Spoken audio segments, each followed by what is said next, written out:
half of the human pelvis. So, while we talk about the pelvis or joints of the pelvic girdle, first of all we should mention this joint. This one is the sacroiliac joint. Sacrum and iliac bone, sacroiliac joint. Sacroiliac joint, it's a synovial joint. It's articulated with help of the auricular surfaces on the sacral bone and auricular surface on the iliac bone. But this joint flat, and its big surfaces, it's flat. So this joint is the amphiarthrosis. It's almost unmovable joint. We can make small movements around the transverse eggs, but you see, hormones during the pregnancy, they make the women's ligaments a little bit more elastic, and the joints become a little bit more movable. Then, this joint fixed with ligaments: sacroiliac ventral ligament, dorsal ligament. You see, we have muscles here. There, deeper. Dorsal ligament, iliolumbar ligament, this one, iliolumbar ligament, here it is, and interosseous sacroiliac ligament, this one, it should be here. You see, between sacral and iliac tuberosity, between these sacro-interosseous ligaments, four many important ligaments. Also, we have syndesmosis of the pelvis, these two ligaments: sacrospinal ligament, and sacrotuberal ligament.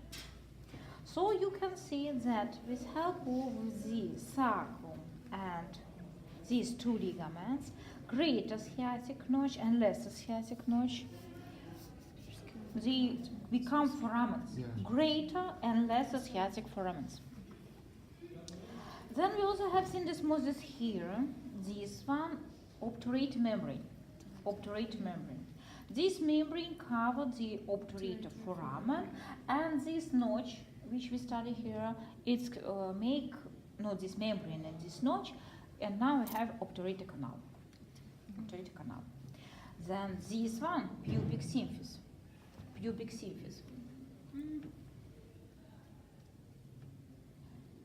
No, little bit damaged, this pubic symphysis. No, you can see here this pubic symphysis. This pubic symphysis is synchondrosis. So we have here in pubic disc, interpubic disc. It's cartilage which attaches to these symphysial surfaces of the pubic bones. And we have superior pubic ligament and arcuate pubic ligament from the inferior side. Superior pubic ligament here, arcuate it runs here. This one ligaments. Sacral bone articulated with the coccyx, and here we have the sacrococcygeal joint. We studied this joint while we talk about the vertebral column, but we missed this joint. We have here sacroiliac dorsal and ventral ligaments, sacroiliac. So now we should talk about the pelvis as a whole. First we should divide it, pelvis, into two parts: greater pelvis and lesser pelvis, or big, small, greater pelvis. You see, it has the walls posterior from the lumbar part of the vertebra, and iliac wings is the posterior lateral sides, and we have an anterior wall built with muscles. Then lesser pelvis, it's this one. The border margin between the greater and lesser pelvis, the limit line, is the arcuate line. Terminal line. It consists of promontorium, arcuate line, pecten, and superior end of the pubic symphysis. This one, terminal line. The last pelvis, it has walls: anterior wall, you see, pubic symphysis and superior inferior pubic rami. Then lateral wall, you see, here the ischial tuberosity, is rams of the ischial bone, bodies of all these bones, all the pelvis. Then we have sacrospinal, sacrotuberal ligaments, sacrum and coccyx. You see, all these are walls of the last pelvis. We talk about the pelvis from the point of view of the obstetrics. So this one, it's inlet, and this space is the outlet from last pelvis. Okay, while baby burns, it's this direction we're interested in this. So this one inlet into the last pelvis, and this should be outlet from the last pelvis. So the terminal line is the inlet. Outlet, what's this? You see inferior side of the pubic symphysis, which covered with the articular ligament. Here we have the inferior and the part inferior pubic ramus and part of the ischial ramus. Then here we have ischial tuberosity. It continues here with the sacrotuberal ligament, sacrum and coccyx. You see, I describe this line which makes this outlet. Then we should know the gender characteristics of the pelvis, males and females pelvis. What difference? First of all, we should pay attention for the lot of different things. You see, this one female pelvis. In female pelvis, the ala, the wings, they goes more horizontally. In males pelvis vertical. In general, we can say that females pelvis wider but shorter. Mm-hmm. Males pelvis thinner but taller, longer. The female's pelvis, it's the angle between this surface and horizontal plane. It's sharper in the female's pelvis. In male's pelvis, it's more horizontal. Then we can say that sacrum in females wider but shorter, in males longer and thinner. It's in males it's more curved, it's more concave. In females, a little bit more flat. Promontorium in males it's more prominent. In females, it's a little bit more flat. Then ischial ramus in females, they goes parallel to each other and a little bit wider. In males, it comes closer. Mm-hmm. So we can say that the shape of the last pelvis in males, like the cone shape, mm-hmm. In the females, cylindric shape, curved but cylindric shape. The pubic symphysis in females, again, shorter but wider. In males, longer but thinner. The acetabulum in females, smaller. Obturator foramen, more oval. In males, it's more round. And what else? In sizes, diameters. The sizes of the women's pelvis, 2-3 centimeters bigger than male's pelvis. I mean the transverse straight distances or diameters. And here the angle between below the pubic. In males, this angle 70 degree and like this. In females, 90 or more. Different textbooks gives different degree. 90, 120 degree, no more than 90. Mm-hmm. Males less than 90 degree. And we can say that in females here we have pubic arc. In males, pubic angle. Mm-hmm. Pubic angle. And we also can say that females pelvis thinner, bones thinner, and it's lighter.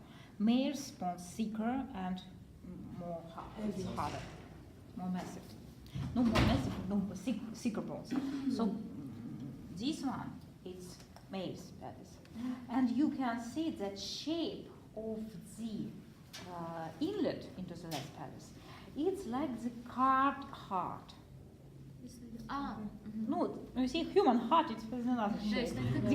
This heart is a card heart. You see, it's more prominent at the more promontorium, and in females it's oval shape. And outlet it's also in females it's mostly like the triangular. In male it's also oval shape. So we should know the diameters and some distances. Conjugate is the straight diameters from the promontorium to the pubic symphysis. Conjugate. We have the three conjugates: anatomical, obstetric, and diagonal.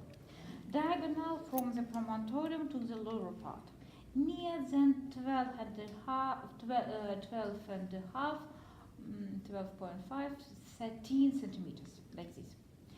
Then this one to the superior side of the pubic symphysis. It's anatomical conjugate. It runs from the promontorium to the pubic symphysis, superior side, and its length near than 12 centimeters, 12 and a half. And obstetric conjugates, it runs from the promontorium again, but from the most posterior part of the pubic symphysis. This like the real straight diameter of the last pelvis. The distance should be 11 and a half. Transverse diameter, which runs from the most lateral parts of the inlet, it's near than 12 centimeters. You see the size 11 centimeters. This size is mainly important to the obstetric. You see, if this diameter, some of the diameters will be smaller than 11 centimeters, this woman can have problems during the labor. No, not pregnancy, during the labor. Then outlet. It also has the straight and transverse diameters. Straight diameter, it runs from the lower part of the pubic symphysis to the apex of the coccyx. It is 9.5 centimeters. But this joint should be movable, so during the pregnancy it's turned backward, and again it becomes 11 centimeters. To the inferior, right? To the pubic symphysis. From inferior part of pubic symphysis to the apex of the coccyx. 9.5? Not nearly the 9.45, but 2.5 centimeters. Coccyx can go backward. And this again. But you see, for example, the conjugate, we can check in the women, but transverse diameters, we can't. In the pregnant women, we can see this in the X-ray, for example, but we can't take X-ray examination in the pregnant women. So we should measure the diameters, the distances, we call these distances in the greater pelvis. And from these diameters, we should count the normal size, normal transverse diameter. So we have three distances, spinarum, cristarum, and trochantericum. Spinarum, distance between the anterior superior iliac spine, anterior superior iliac spine, it should be more than 28 centimeters. Cristarum, 28-30, between the most lateral iliac crest and trochanteric, between the greater trochanter of the femur, here and here. The trochanteric distance 30-32 centimeters. About the diameter of the man's pelvis, you can say 2-3 centimeters smaller than females. Clear? Then continue with the hip joint. This one, hip joint. As you see, this joint between the pelvis, pelvic hip bone, and femur. Articular surfaces, head of the femur. You see this hyoid cartilage. But from the acetabulum, we can see here a lunate surface.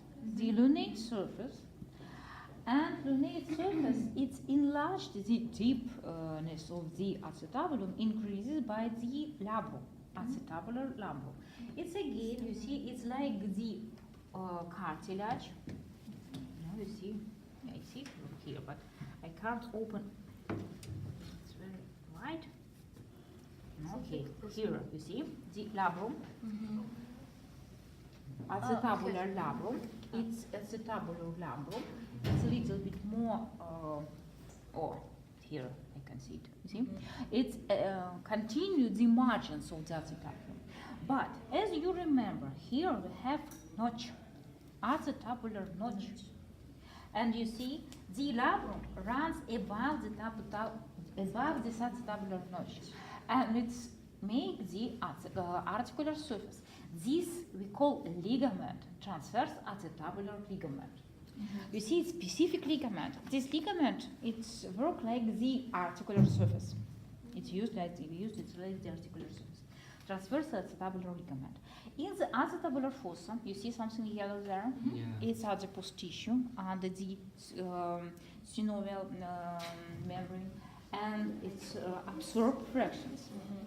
Then we have not fractions, but like the energy shock. Thank you.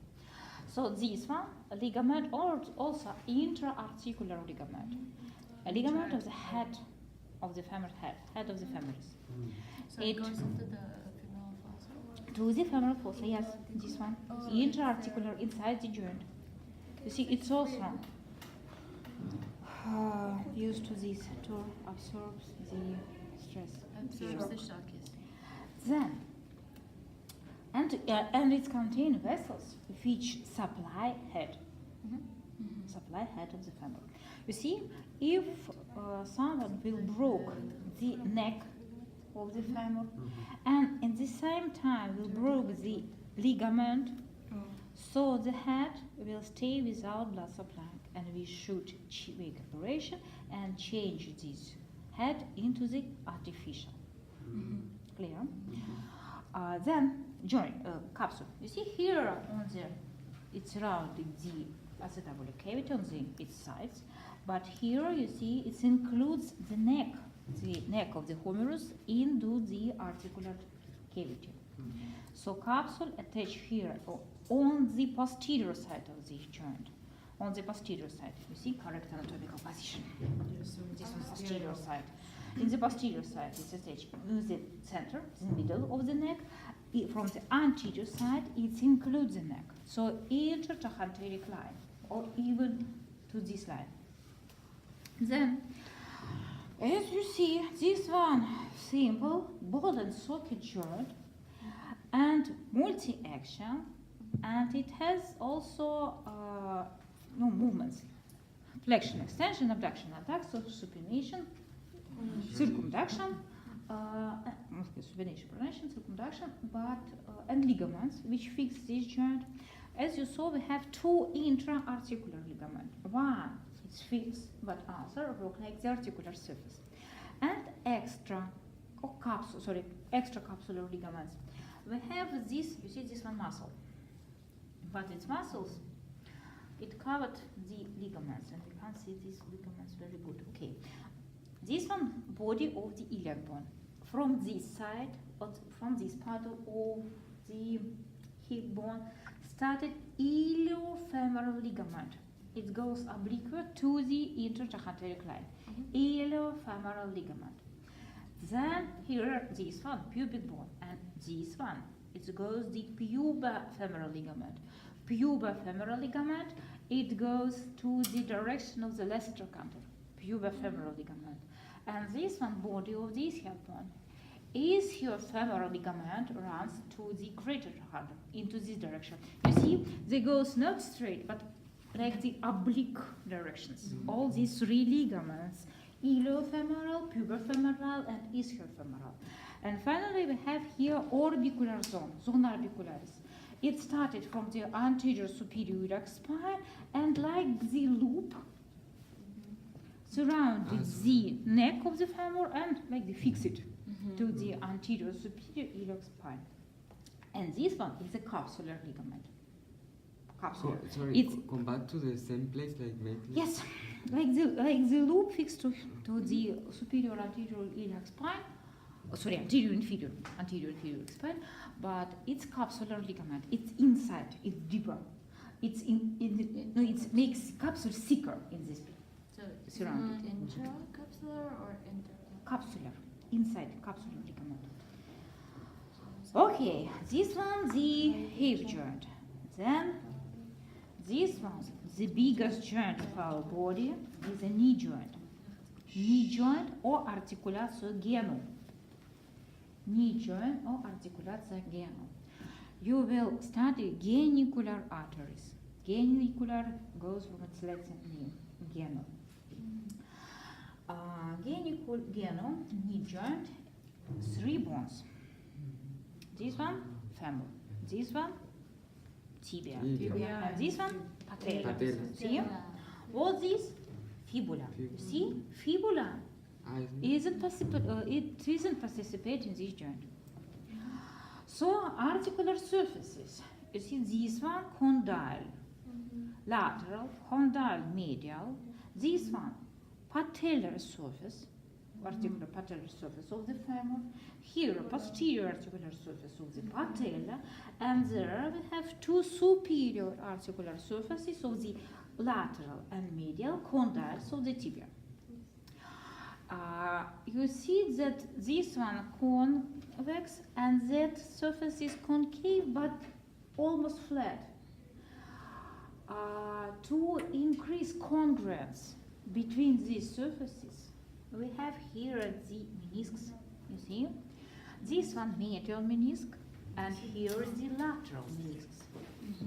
Medial meniscus. You see the cartilage? Yes. Medial meniscus. And here the lateral meniscus.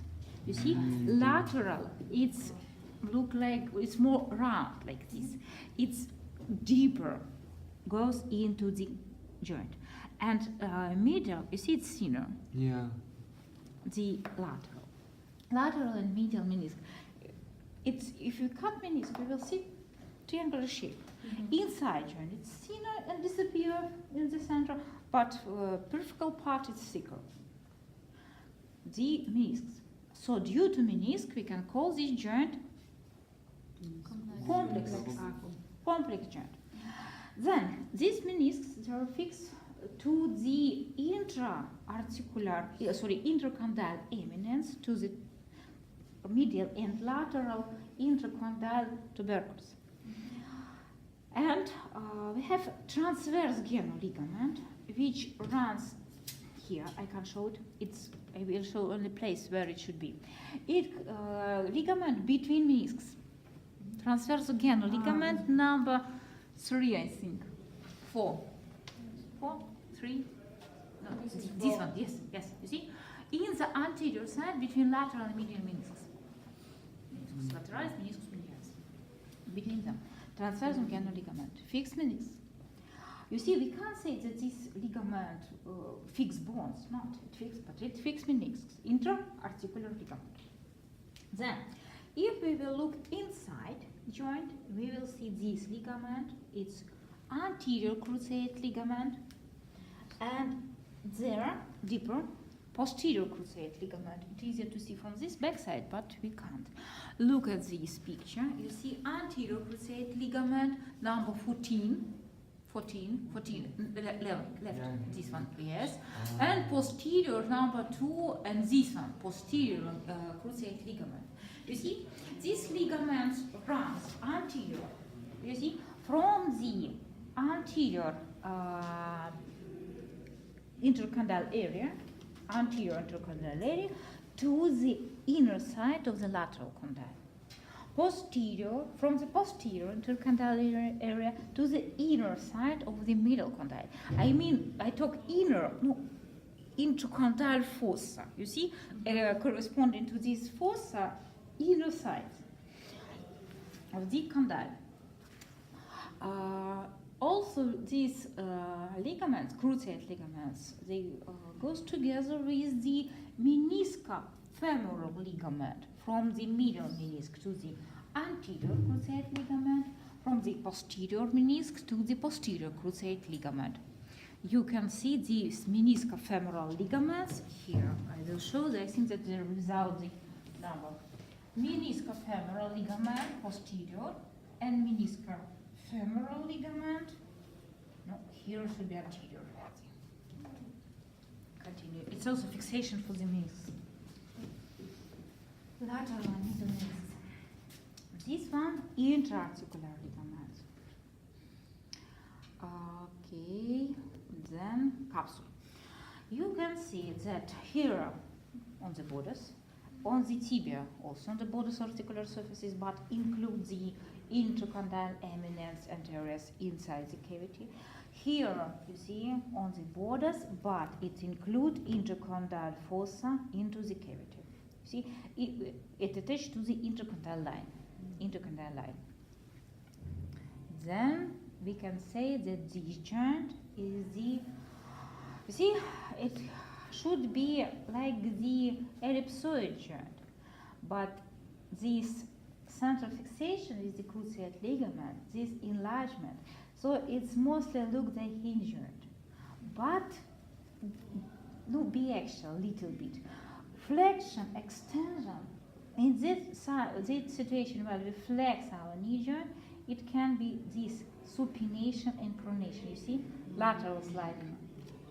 The second movement in this joint. Ligaments, other ligaments. You see, the patella, as you see, patella is the biggest sesamoid bone of our body. It's continuum between the tendons of the quadriceps femoris muscle, the very big muscle on the thigh, anterior group, quadriceps femoris muscle. So tendons of this muscle continue here to the tibial tuberosity like the patellar ligament. This one, patellar ligament. And also we have two retinaculum, which protects lateral dislocation of the patella. Lateral middle movements of the patella. Retinaculum middle, this one lateral and this one medial retinaculum patella. Then we have two collateral ligaments. Beautiful this. You see collateral tibia ligament. It goes from the medial epicondyle to the tibia, and here we have collateral fibular ligament. You see it goes from the lateral epicondyle but to the head of the fibula. And some ligaments from the backside. These ligaments, they fused with the capsule, so it's like this one extracapsular and this one capsular ligaments. Popliteal oblique and arcuate ligaments. You see here we have popliteal oblique ligament, and this one should be here. It should be like the arc. Popliteal arcuate ligament. Arcuate ligament runs to the head of the fibula. Popliteal arcuate ligament and oblique ligament. You see, these ligaments, they make the capsule from the back side a little bit thicker, and this is a continuation of the tendons. You see, the tendons of the muscles which fix to the bones, they continue into the capsule of this joint.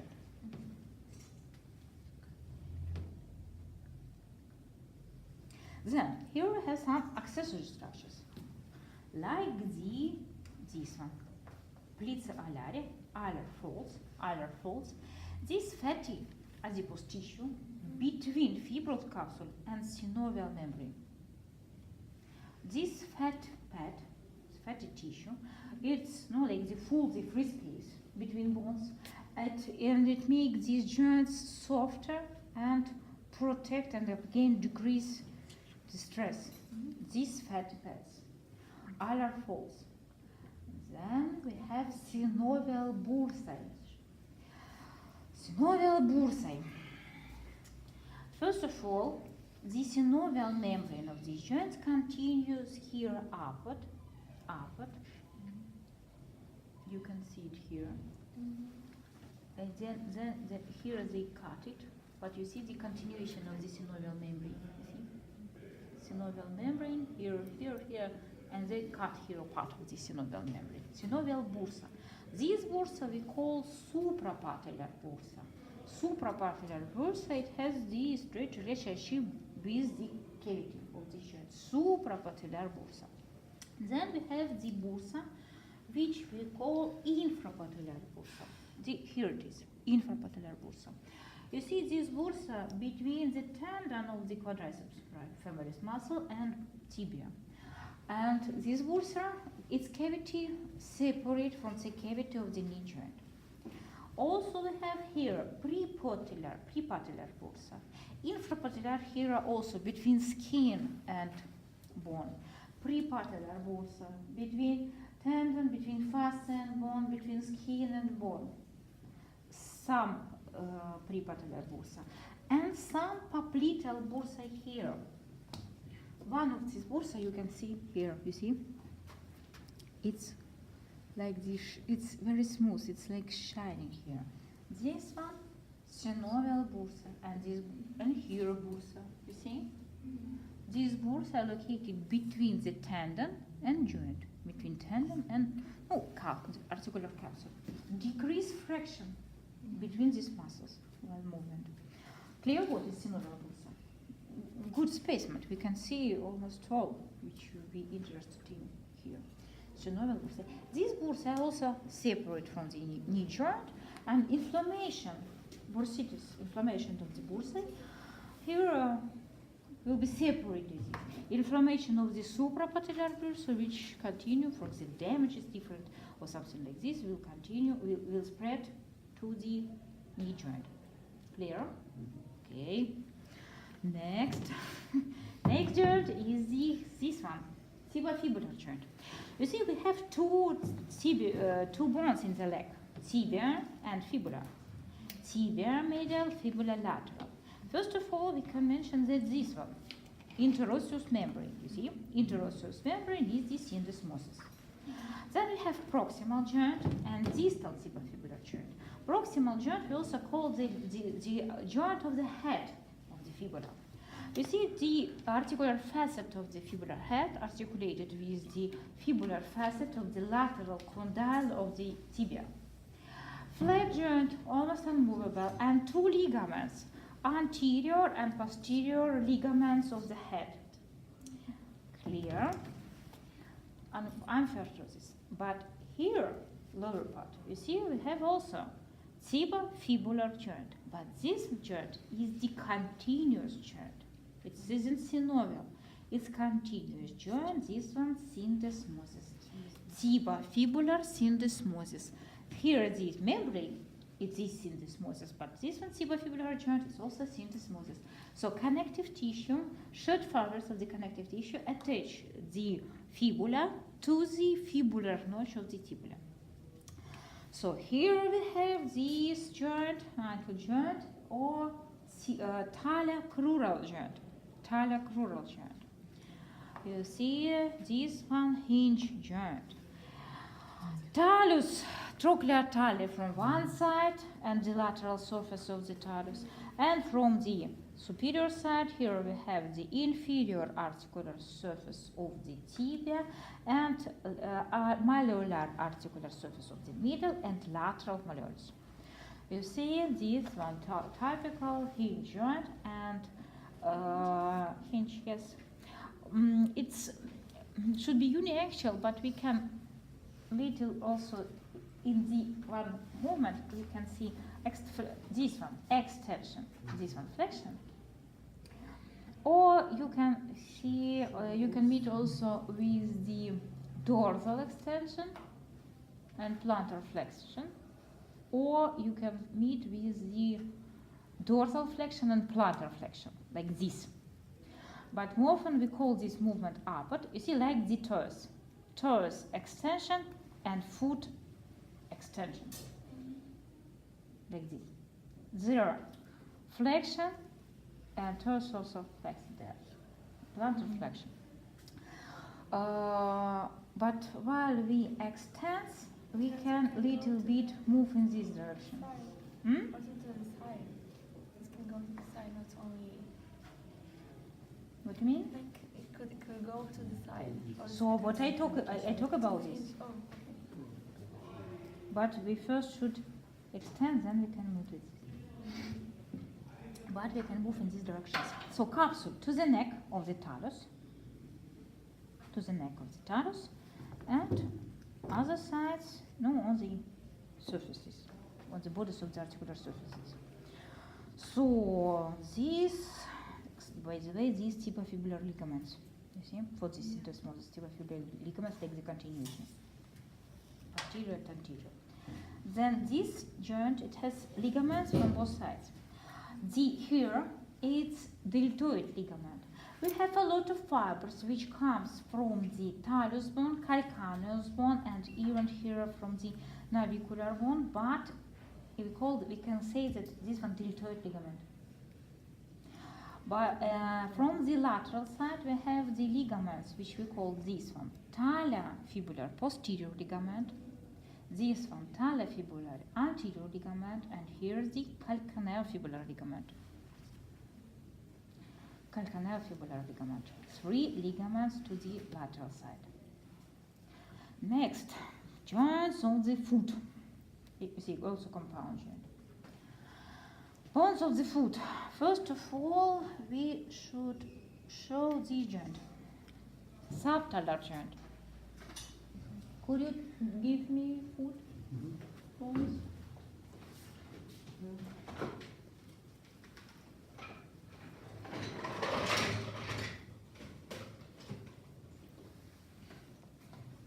Subtalar joint. This one. Subtalar joint. You see, it's posterior calcaneus articular surface and posterior talar articular surface is articulated here. Flat joint. Transversus tarsus ligament fixed. Here, this one, we have joint which very beautiful. Talar calcaneo-navicular joint. Talus, calcaneus bone, and navicular. Articular surfaces here, a lot. Pay attention, you see? This one, middle at anterior calcaneus articular surface of the talus. Middle and anterior talar articular surfaces of the calcaneus bone. Also head of the talus. And the nutallar articular surface of the navicular bone. You see, we have ball and socket joint here. Ball and socket. The head and this anterior and middle articular surface is a ball, and other surface is it's built the concave surface for the socket. But we need something here. You see? I put my finger in the place where we should find something more. And here we have ligament, and this ligament contains cartilage, which used like the articular surface for this calcaneo-navicular joint. These ligaments we call calcaneo-navicular plantar ligament. Calcaneo-navicular plantar ligament. Clear? This one.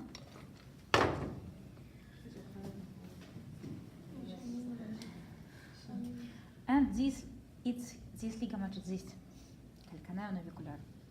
It's run from the sustentaculum tali, and here this you can feel it's thicker. It's thick. It contains cartilage, and this one ligament. Then also we have this joint. Look, you see this joint, this one. It's a continuation of the talar calcaneo-navicular joint here. But from this side, we have this joint, you see, calcaneo-cuboid joint. Calcaneo-cuboid joint. Calcaneo-cuboidum joint. Cuboid joint, it is here. Some joints between the cuneiform bones and navicular bones. Between the sides, between all the cuneiform bones, lateral sides, between the cuboid and lateral cuneiform bones. We can call these joints tarsal joints or intertarsal joints. These joints are flat and unmovable. But, you see, combination, it's surgical combination, it's not anatomical. Combination of two joints between the calcaneus bone and cuboid bone, calcaneo-cuboid joint, and part of the talar-calcaneo-navicular bone, talar-calcaneo-navicular, joint, and this one, anterior part, just talar-navicular joint. You see, these two joints, they together make this straight line. This this surgical joint like this surgical end, we call the transversus tarsi joint, or Chopard's joint, and this space good for this joint. It's good for the amputation of the foot. You see, so we for the surgical, purpose, we choose this joint. We should talk about it. Transversal tarsi, Chopard's joint. It's two joints, calcaneo-cuboid and talonavicular. You see, from this ball and socket joint, we take only anterior part. And for this joint, we have the key of this joint. We have two ligaments, which we call bifurcated ligaments, calcaneo-navicular, calcaneo-cuboid ligament. Calcaneo-navicular and calcaneo-cuboid ligament. You see, to open this joint, we first should cut this ligament, then all this part. You see, here we have rather thin capsule. We have dorsal ligament, but they are not so thick. This bifurcate ligament, very thick, and if we cut it, we can remove all this part of the foot. Then we have tarsometatarsal joints. Here tarsometatarsal joint. It's three synovial joints between cuneiform bones, cuboid, and these two, middle cuneiform, and these two. This is one joint. Tarsometatarsal joints flat. Tarsometatarsal dorsal plantar ligament. Between these joints, between the bases of the metatarsal bones, we have the metatarsal joints, intermetatarsal. Dorsal plantar interosseous ligaments. Flat, unmovable, flat or plain unmovable joints. These ones, metatarsal phalangeal joints. Metatarsal phalangeal joints, these joints are also the ellipsoid joints. Plantar collateral ligaments, and here we have deep transverse metatarsal ligament. You see, similar like the hand. Interphalangeal joints, hinge joints, again collateral ligaments, they're not prepared here, collateral and plantar ligaments, uniaxial joints. Clear? Here something new, and no, I think they're complicated. But you see, I thought something. Transversal tarsi joint is this, but we also have this joint. You see, it's also transverse. These joints we call Lisfranc joints. Tarsometatarsal joint. It's also suitable to the amputation of this part. You see, if someone needs amputation, we can amputate one toe or half toe, one phalanx toe. More this Lisfranc joint, more this transversal tarsi joint.